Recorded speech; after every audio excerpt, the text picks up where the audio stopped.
Hello everyone, कैसे हैं आप सब लोगों का स्वागत है मेरे यूट्यूब चैनल जिसका नाम है द टीचिंग ब्रोज। आज हम बात करने वाले हैं ब्लूप्रिंट ट्वेल्थ क्लास के बारे में। ब्लूप्रिंट ट्वेल्थ क्लास के बारे में क्या है? इसमें हम बात करेंगे कि ट्वेल्थ क्लास में जो चैप्टर्स हैं, हर एक चैप्टर में से कितने क्वेश्चन आए हैं ये मैंने आपको पहले ही बता दिया था, लेकिन आज हम एक्सक्लूसिवली कुछ बात करने वाले हैं। और वो क्या बात है? वो बात है कि ट्वेल्थ क्लास के अंदर जो चैप्टर्स हैं ना, उन चैप्टर के अंदर जो टॉपिक्स हैं, उन टॉपिक्स में से टॉपिक वाइज यानी पर्टिकुलर टॉपिक में से कितने क्वेश्चन आए हैं पिछले 10 सालों में, उनके बारे में हम बात करेंगे। चलिए शुरू करते हैं। तो सबसे पहला चैप्टर, चलिए इसको बड़ा कर लेते हैं थोड़ा सा। ठीक है, ये रहा। पहला चैप्टर कौन सा है आपका? Sexual reproduction in flowering plants. Sexual reproduction in flowering plants, flower a fascinating organ of angiosperm. पिछले 10 सालों में इसमें से कोई सवाल नहीं आया है, no question. Pre fertilization structure and events 41 questions, तो ये बहुत ज़्यादा हाईली इंपॉर्टेंट हो गया। नेक्स्ट, डबल फर्टिलाइजेशन 4 सवाल आए हैं, 4 questions. Post fertilization structures and events 8 सवाल आए हैं। एपोमिक्सिस एंड पोली एम्ब्रियोनी 1 सवाल आया है। नेक्स्ट चैप्टर की बात करते हैं, ह्यूमन रिप्रोडक्शन। ह्यूमन रिप्रोडक्शन क्या है भाई? द मेल रिप्रोडक्टिव सिस्टम 3 सवाल आए हैं यहाँ से। द फीमेल रिप्रोडक्टिव सिस्टम 4 सवाल आए हैं। गैमेटोजेनेसिस 9 क्वेश्चंस आए हैं, 9 सवाल आए हैं यहाँ से। गैमेटोजेनेसिस 9 क्वेश्चन आए हैं यहाँ से। मेंस्ट्रुअल साइकिल 10 सवाल आए हैं।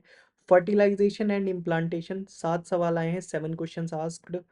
Pregnancy and embryonic development 8 question आए हैं। पार्टूरिशन एंड लैक्टेशन 3 क्वेश्चंस आए हैं। ओके, ठीक है भाई। चलिए अगला चैप्टर देखते हैं, रिप्रोडक्टिव हेल्थ। ये चैप्टर नंबर 3 है आपका। यहाँ पे reproductive health problems and strategies 3 questions asked. Population explosion and birth control 18 सवाल आए हैं यहाँ से, तो ये भी हाईली इंपॉर्टेंट है। फिर जैसे मैंने लास्ट वीडियो में भी आपको बताया था कि आखिर में क्या होता है कि हमें कुछ ऐसा मिल जाए कि चैप्टर के अंदर से भी ना इंपॉर्टेंट टॉपिक्स मिल जाए जहाँ से ज़्यादा सवाल पूछे गए हों। तो ये जैसे population explosion and birth control 18 सवाल पूछे गए हैं, यानी हर एक ईयर में इसमें से कितने क्वेश्चन? 2 क्वेश्चन पूछे गए हैं। तो ये क्या हो गया? ये हाईली इंपॉर्टेंट हो गया। आगे देखिए, मेडिकल टर्मिनेशन ऑफ प्रेगनेंसी कोई सवाल नहीं आया है। Sexually transmitted disease 7 question asked. Infertility 6 सवाल आए हैं। नेक्स्ट इज आपको डराने वाला कौन सा chapter? Genetics, principle of inheritance and variation part 1। Mendel's laws of inheritance 7 inheritance of 1 gene 15 question asked. Inheritance of 2 gene 17 सवाल आए हैं यहाँ से, 17। सेक्स डिटर्मिनेशन 4 सवाल आए हैं। Mutation 2 question. Genetic disorder 18 questions. Next is molecular basis of inheritance, यहाँ से द डीएनए 11 सवाल आए हैं। The search for genetic material 10 सवाल आए हैं। आरएनए वर्ल्ड 2 क्वेश्चन आए हैं। रेप्लिकेशन 3 सवाल आए हैं। ट्रांसक्रिप्शन 20 सवाल आए हैं। जेनेटिक कोड 7 सवाल आए हैं। ट्रांसलेशन 5 सवाल आए हैं। रेगुलेशन ऑफ जीन एक्सप्रेशन 12 सवाल आए हैं, 12 क्वेश्चन आए हैं यहाँ पे। ह्यूमन जीनोम प्रोजेक्ट 6 सवाल आए हैं। डीएनए फिंगरप्रिंटिंग 3 सवाल आए हैं। अब आप देख सकते हैं यहाँ पे यानी जेनेटिक्स 2 में से हर ऐसा कोई टॉपिक नहीं है जहाँ से सवाल ना पूछे गए हों, इसलिए जेनेटिक्स जब हम पढ़ते हैं तो हमें कंप्लीट ही पढ़ना पड़ता है। ओके, आगे देखते हैं next chapter. Next chapter is कौन सा है भाई? नेक्स्ट चैप्टर इज कौन सा है? That is evolution. Origin of life 3 सवाल आए हैं। Evolution of life forms a theory कोई सवाल नहीं आया है। What are the evidences for evolution 13 सवाल आए हैं। व्हाट इज एडेप्टिव रेडिएशन 2 सवाल आए हैं। बायोलॉजिकल इवोल्यूशन कोई सवाल नहीं आया है। मैकेनिज्म ऑफ इवोल्यूशन 2 सवाल आए हैं। हार्डी विनबर्ग प्रिंसिपल 9 सवाल आए हैं। Next is a brief account of evolution 1 सवाल आया है, 1 question ask. Origin and evolution of man 6 सवाल आए हैं। अगला चैप्टर देखते हैं, human health and disease. Human health and disease की बात करें, कॉमन डिजीज इन ह्यूमंस। ठीक है, कॉमन डिजीज इन ह्यूमंस 12 सवाल आए हैं। इम्यूनिटी 16 सवाल आए हैं। एड्स 4 सवाल आए हैं। कैंसर 1 सवाल आया है। ड्रग्स एंड एल्कोहल अब्यूज 6 सवाल आए हैं। अगला देखिए, microbes in human welfare. Microbes in human welfare, microbes in house hold products 1 सवाल आया है। माइक्रोब इन इंडस्ट्रियल प्रोडक्ट्स 10 सवाल आए हैं। माइक्रोब्स इन सीवेज ट्रीटमेंट 4 सवाल आए हैं।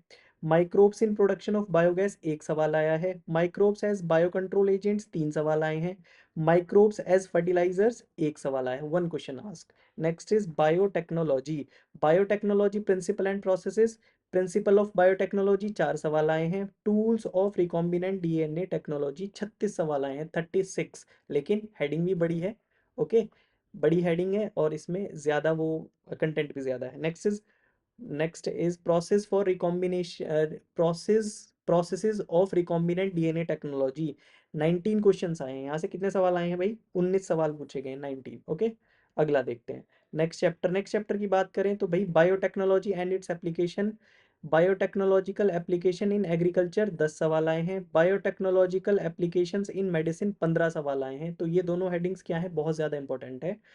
ट्रांसजेनिक एनिमल्स 1 सवाल आया है। एथिकल इश्यूज 4 सवाल आए हैं। Next is organisms and population, ये इकोलॉजी वाली यूनिट शुरू हो गई भाई यहाँ से। ओके, नेक्स्ट इज वो सॉरी, इसमें पॉपुलेशन एक हेडिंग दे रखी है, इसमें 31 क्वेश्चन है।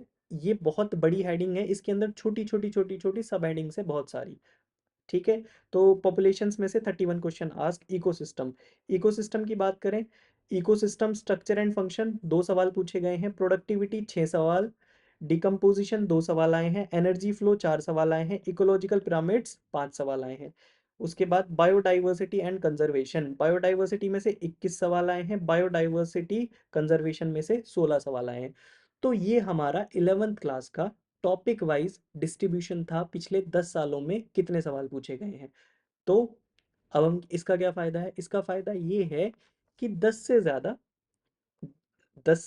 ज़्यादा जो ऐसे टॉपिक हैं जिसमें जिसमें से 10 से ज़्यादा सवाल पूछे गए हैं, तो वो हाईली इंपॉर्टेंट कैटेगरी में आ जाएंगे। यानी ऑन एन एवरेज हर साल उस टॉपिक से सवाल आ ही रहा है, तो वो टॉपिक आप छोड़ के नहीं जा सकते। ये आपकी क्या करेगा, ये हेल्प करेगा लास्ट मोमेंट पे कि कौन कौन से टॉपिक हमें, कौन कौन से ऐसे टॉपिक हैं जिनको छोड़ के हम बिल्कुल नहीं जा सकते। आई होप आपको मेरी बात समझ में आई होगी। Thank you so much.